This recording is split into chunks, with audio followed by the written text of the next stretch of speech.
This is sort of socially distant. So here we are at Battelle Darby Metro Park. We're going to go into the woods. This is called the Cedar Grove, Cedar Glen, Cedar Grove area.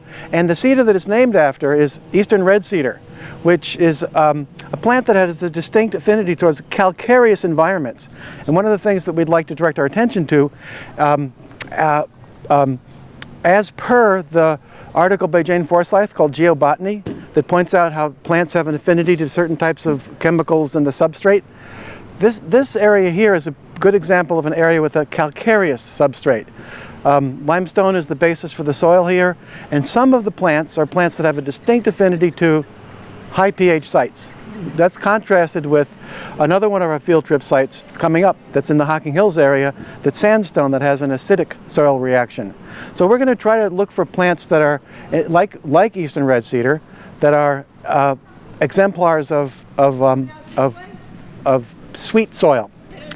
One of the things that we're going to do, if this was a field trip where everyone was present IRL, we would be giving assignments for things to discover and to document on your websites. We fill them out on index cards that would be like, find 2 plants with opposite leaves, find 2 members of the aster family, find 2 invasive plants. Really great way to sharpen our awareness of the vegetation. So we're gonna, we might not explicitly make those questions here in these videos, maybe we will, but one of the things we're going to think about and assign in the module for this is things that you can go out to your field sites, either your botanical survey site or other places, and discover the same things that we're seeing here at Battelle Darby Metro Park. So this is going to be exciting to make our own discoveries.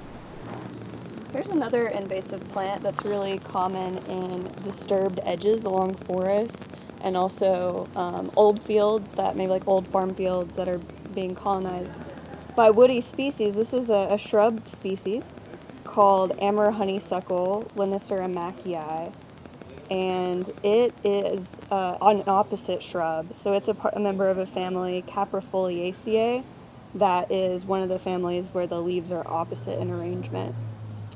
And they also have these flowers that are bilaterally symmetrical. So maybe you can see that, but I'll grab one. So there's just the head-on image. You can see that it's bilaterally symmetrical. Here's an invasive vine, Buhis. This is called coralberry, Euonymus fortunei, evergreen, not coralberry? Winter creeper. Winter creeper. Here's an obnoxious invasive plant. It's called winter creeper. It's Euonymus fortunei. Has these evergreen opposite leaves, and it's becoming quite a problem climbing trees.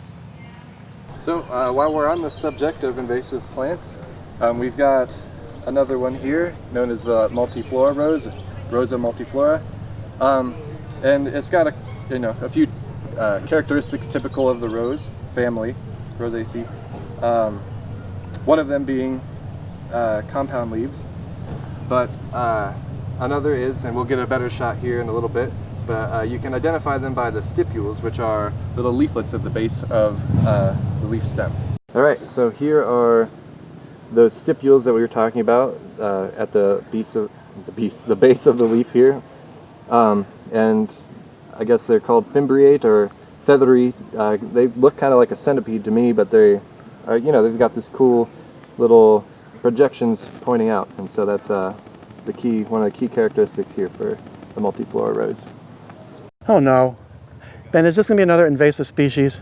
This is not an invasive, no. What? What is it? Something good? Yes, this is a good plant, nice plant. It's a blue ash.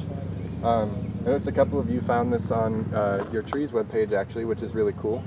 And one super cool thing about this tree here is that it's kind of hard to see, but if you feel it, it's got these 4-sided stems here. Ooh. And hence the scientific name is? Fraxinus quadrangulata. Why can't I say that? Quadrangulata. Yeah, that's what I meant. I call it I always call it Fraxi Quad, and I just abbreviate it. Very cool. And something noteworthy about the, look at that, the ecology of Fraxi Quad. in terms of what we were talking about before? Oh, right, yes. So it's very common in calcareous soils with basic soils. Hooray! Acidic.